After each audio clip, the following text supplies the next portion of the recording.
Hello दोस्तों, विशिष्ट short hand channel पर आप सभी का बहुत बहुत स्वागत है। प्लीज़ चैनल को लाइक, सब्सक्राइब और शेयर करें ताकि नई नई डिक्टेशन आप सभी तक जल्दी जल्दी पहुंच सकें और जल्दी से जल्दी आप सिलेक्शन पा सकें। स्टार निर्वाचन आयोग की तरफ से मतदान की हर संभव अपील की जा रही है, लेकिन आरंभिक 2 चरणों में मतदान का प्रतिशत गिरा है। आयोग अकेले स्थिति का सामना कैसे कर सकता है?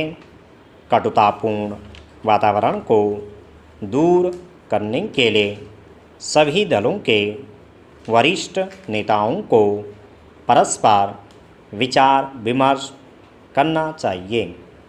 आदर्श चुनाव आचार संहिता में व्यक्तिगत आक्षेपों पर पाबंदी है, लेकिन सुंदर शब्द साम्यवाद को मधुर बनाते हैं। दलों को शब्द और अपशब्द में अंतर करना चाहिए। पतंजलि ने महाभाष्य में बताया है कि एक ही शब्द अपने प्रयोग के अनुसार भिन्न भिन्न अर्थ देता है। ऋग्वेद के अनुसार भाषा बुद्धि से शुद्ध की जाती है। अथर्ववेद में शब्द माधुर्य की स्तुति है कि हमारी जिह्वा अग्रभाग मधुर हो और हम रोषपूर्ण वाणी भी मधुरता के साथ बोलें। वैदिक कालीन सभा एवं समितियों में मधुर बोलने की प्रतिस्पर्धा थी। उस समृद्ध परंपरा से इतर इस चुनाव में कटुतापूर्ण आक्षेपों की प्रतिस्पर्धा है। वरिष्ठ जन जो बोलते हैं उसी अनुसार स्थानीय स्तर पर भी नेता कड़वा बोलते हैं। ऐसे वातावरण में निर्वाचित प्रतिनिधि संसद और विधान मंडलों में इसी कटुता का प्रयोग करते हैं। सदनों को आत्मीयता का मंच बनाने के लिए पहले हमें चुनावी बहसों का आत्मीय एवं प्रेमपूर्ण बनाना होगा।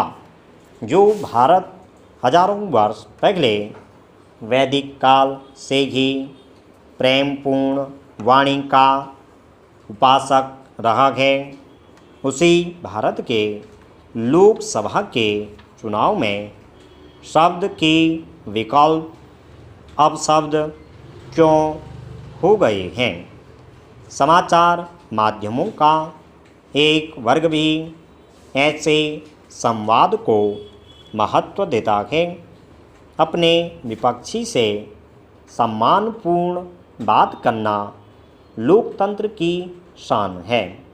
2017 के विधानसभा चुनाव में मैं अपने मुख्य प्रतिपक्षी उम्मीदवार का नाम सभी सभाओं में आदर के साथ लिया और कहा कि वह मुझसे श्रेष्ठ हैं। मेरे व्यवहार की प्रशंसा हुई। भारतीय चिंतन शब्द को ब्रह्म कहा गया है। हिंदी सहित सभी भारतीय भाषाओं में शब्दों का विपुल भंडार है।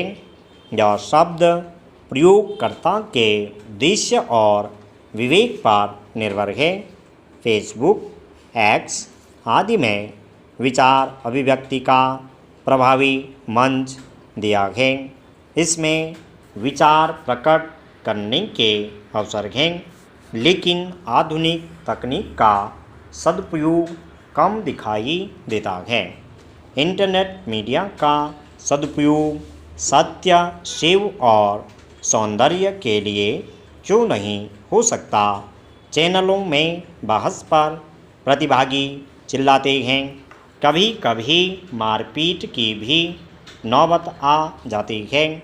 समझ नहीं आता कि किसी घटना के वर्णन में आक्रामक वाक्यों के ही प्रयोग क्यों होते हैं।